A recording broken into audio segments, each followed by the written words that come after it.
Welcome back, listeners, to Sandman Stories Presents, a folklore podcast where I read you to sleep or until the next story.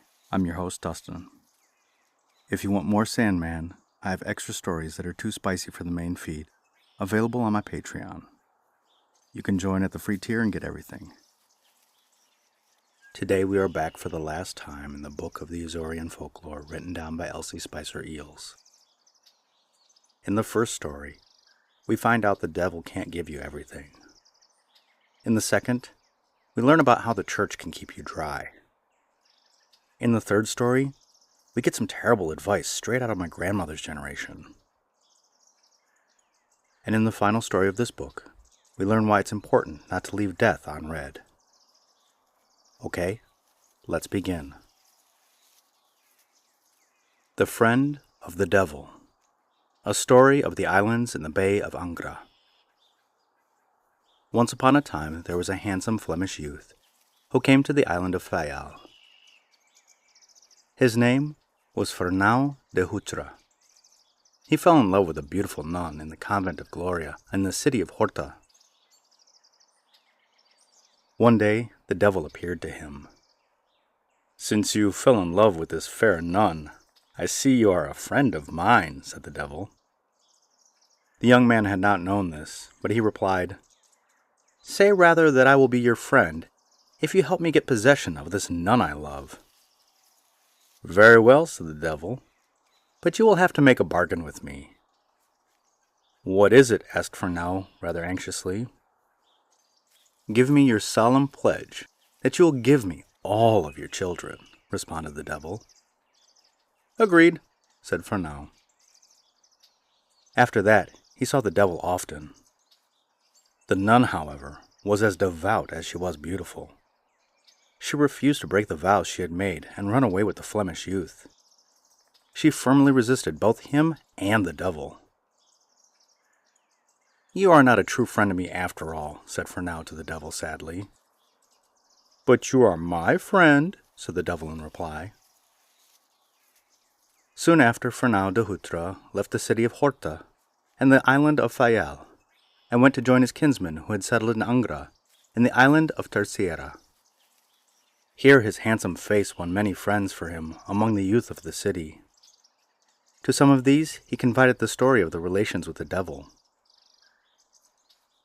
Now it happened that in the year 1666 the first bullfight was held in Angra.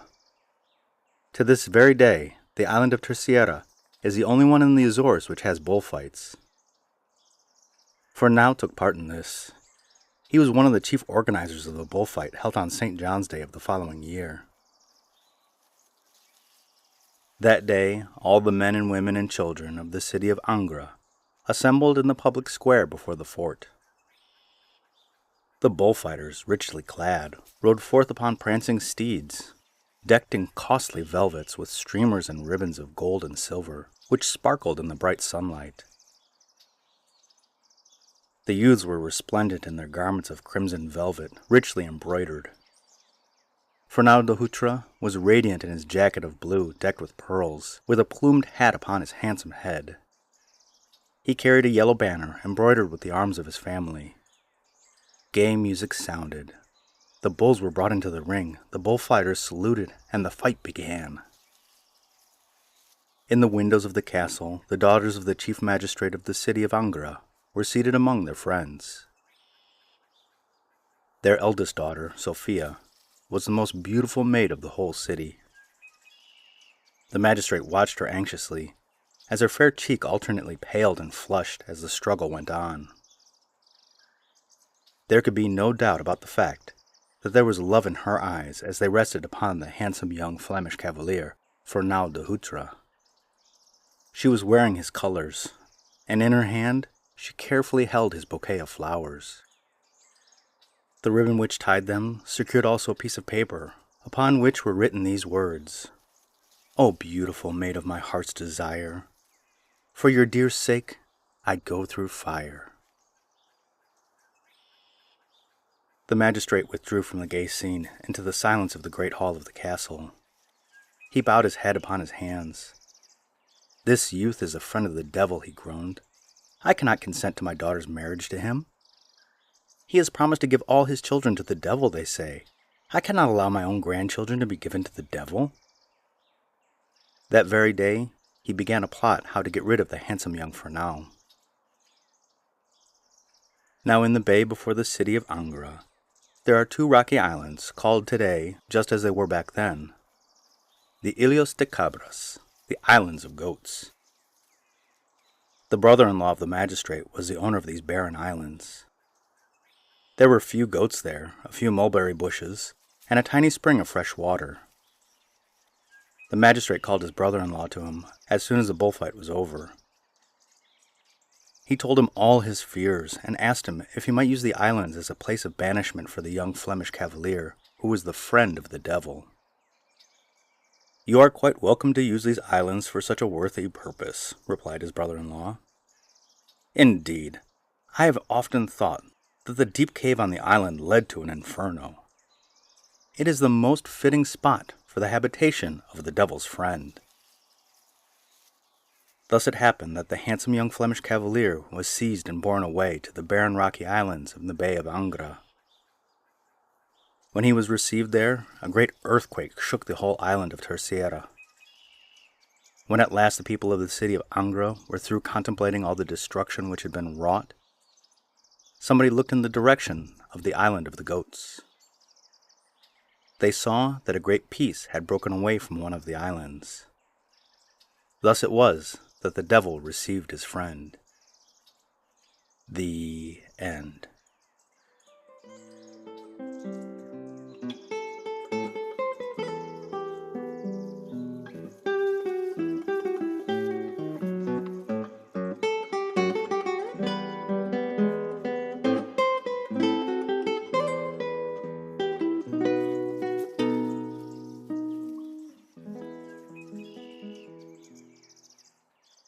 Okay, and story number 2. The Miller's Cloak, the story of a man who tried to stay home from church. Once there was a pious miller. He was always found in the church praying. He prayed for the dead. He prayed for those who were alive. He prayed for all those who suffered, for the homeless ones, for the hungry ones. He prayed for those upon the sea and those upon the land. Now it happened that a terrible storm smote the island. The sea beat high against the rocky coast. Lightning flashed, thunder roared, the wind howled. The rain fell in torrents as if it were a flood. "Don't go out into the storm tonight," counseled his wife. "It is not a suitable night for one to go to church." "I agree with you," replied the miller. "I do not need to go to the church in this fierce storm. Surely my days and nights of praying have been so many that tonight I have earned a rest in my own dry house. The good God will pardon me." The miller dropped his heavy brown cloak about him and lay down in his bed. The wind shrieked. Thunder shook the earth. Unseen hands pulled the miller's cloak off his bed. "The wind has blown out the candle. Light another," cried the miller to his wife. By the dim light of the candle, the good miller again arranged his bed. He wrapped his heavy mantle about him and once more tried to sleep. Again his cloak was pulled off from his bed, as if by unseen hands. There was no rest for the miller that night. His cloak could not be made to cover him as he lay upon his bed. "I might as well go to church and pray," he told his wife. "I can't rest here." He wrapped himself in the brown cloak and went to the church through the fierce blinding storm. He prayed for the dead. He prayed for those who were alive. He prayed for all those who suffered, for the homeless ones and the hungry ones. He prayed for those upon the sea and for those upon the land. "Surely the prayers of the pious are needed tonight," said the miller to his wife when he came out from the fierce storm. Lightning flashed. Thunder roared. Rain fell in torrents. The wind howled and drove the pouring rain against the windows. It blew in sheets through the door before the miller had time to close it behind him. The storm beat upon the thatched roof, as if it would carry it away. "Quick, your cloak!" cried the miller's wife. "Take it off so that I may dry it by the fire." The good man started to obey. As he touched his cloak, however, his eyes opened wide in amazement. It was entirely dry. "Feel it yourself," he said to his wife. "There is not a drop of rain upon it." The miller's wife discovered that his words were true. "It is a miracle of God," she cried as she crossed herself. The end.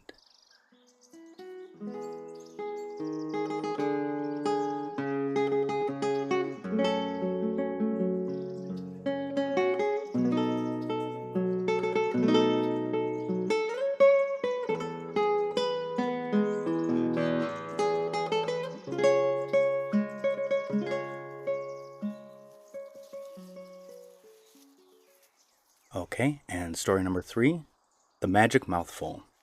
The story of a woman who quarreled. Once upon a time there was a woman who lived a most unhappy life. She and her husband were always quarreling. Every day when he came home from work he was cross, and he spoke harshly to her. She would respond with bitter words, and things would go from bad to worse until at last they would fight. One day the woman took her water jar and went to the fountain to fill it as usual. She was so unhappy that great tears were rolling down her cheeks. There was a little old woman standing by the fountain. "What is the matter, my daughter?" she asked as she saw the tears upon the poor woman's cheeks. When she had heard all the story, the little old woman took the water jar and filled it at the fountain. "Go home, my daughter," she said. "Keep this water in a jar. The moment your husband says a cross word to you, fill your mouth with the water." The sad woman thanked her and went to her own house.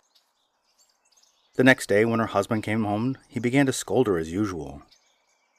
She was about to reply when she suddenly remembered the old woman's advice. She ran to the water jar and filled her mouth with water.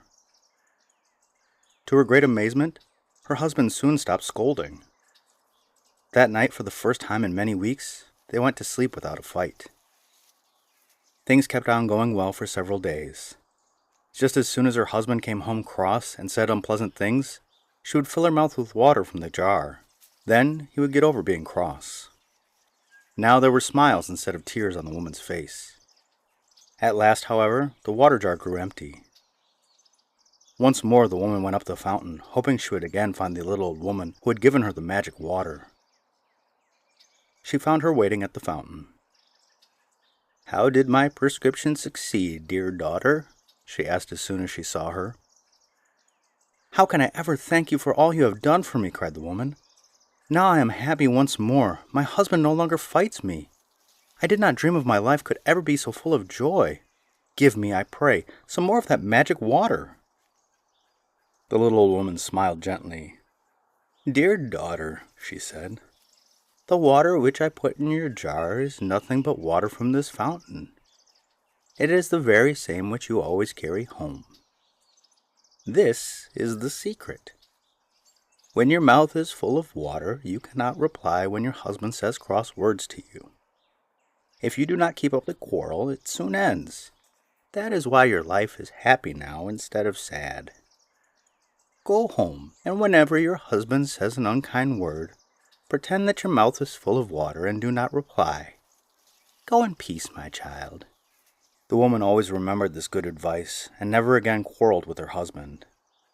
When she had children of her own, she passed on to them the secret. Now it is generally known in the Azores that if one does not want to keep up a quarrel, it is best to pretend that his mouth is full of water. This is the reason why the people of the islands are so peaceful and happy. The end.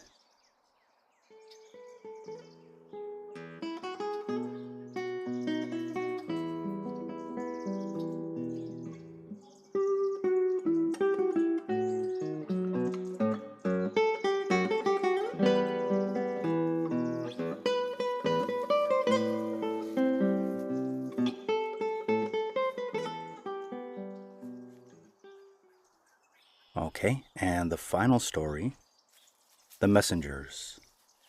The story of a youth who met death. Once upon a time on the island of Terceira, there lived a youth whose name was Vladimiro. He had come from Flanders, a cavalier of the Order of St. John's. He was betrothed to the fair maiden on the island. One day he was hunting in the forest of cedars, when he suddenly saw Death standing before him. He fell upon his knees and sent up a fervent prayer to the Holy Virgin. Then he said to Death, "Oh, Death, why is it that you have come in search of me so soon? I am young, rich, and happy. I am betrothed to a maid who loves me. Life looks very bright and fair." Death stepped back a pace. "Your prayer to the Holy Mother has saved you," he said. "I had indeed come in search of you. You were about to die from an accident with your hunting arms. See, I have already retreated a pace. I've decided not to take you with me this time." Vladimiro returned the prayer of thanksgiving. Then he said, "Oh, Death, I'm going to make a request of you. Please do not come up to me so suddenly again. It gives me a fright. Next time you come for me, will you please be so kind as to send messengers in advance to give me a little warning?" "Yes, young cavalier," responded Death. "I will gladly do what you ask. I give you my promise that the next time I will send my messengers ahead of me to warn you that I am approaching." With these words, Death withdrew and went on alone through the forest of cedars. The spring of that very year, the young cavalier married the fair maid who loved him. Life was full of joy. Many children were born to the worthy couple. Riches and honors came too. The years sped by as if they flew on wings. At last a half-century had passed. Vladimiro held his grandchildren upon his knees and told them the story of the day he met Death in the forest of cedars. "We are glad that Death passed on and left you," said the children. "If he hadn't, we couldn't have had you for our grandfather," said the namesake grandson Vladimiro, snuggling closer in his arms. "You do not have to fear Death now, grandfather, do you?" asked little Maria. "He will keep his promise and send his messengers. Don't you think so?" "Yes, Death is a good Christian and will keep his word," replied the aged cavalier. The next morning he set sail for the island of Fayal, where there were other grandchildren to visit, and the home of his married daughter Francesca. On the voyage a fierce storm arose. The small boat was buffeted about by the gales. Suddenly, Vladimiro was startled to see Death standing beside him, just as in the forest years ago when he had been young. "Why have you come today?" he cried in alarm. "Why is it that you have not kept your word? You gave me your promises that you would send your messengers next time you came to warn me of your approach." "I have kept my word," said Death. "I have sent my messengers." "Where are they?" asked the old man in amazement. Death pointed to Vladimiro's snowy hair. "I have sent my messengers in your white locks, your failing eyesight and hearing, the wrinkles on your cheeks. Can it be that you have failed to recognize them?" Vladimiro bowed his head in silence and without a murmur went with Death. In truth, Death had been a good Christian and had kept his word. The end.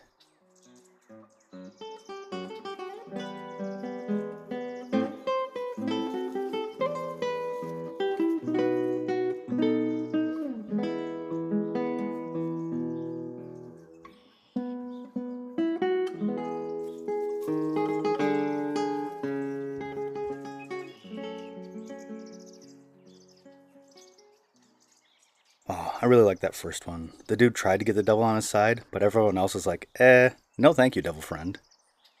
And the second story was nice. I thought that the miller had earned staying at home in the bad storm, but the dry cloak at the end was a good ending. I didn't like the third story, as it was the husband always coming home and starting things. This one has the flavor of, don't talk back and you won't get beat.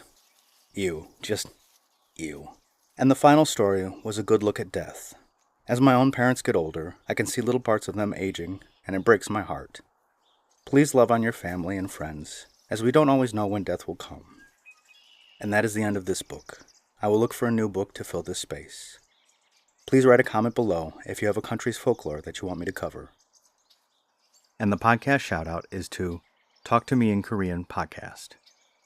If you, like me, are learning Korean, then this is an awesome podcast for you. They have good short episodes so that you don't get overwhelmed. Also, they have a list of vocab covered in each episode. And if you like learning Korean like I do, go and give them a like, a rating, and a review.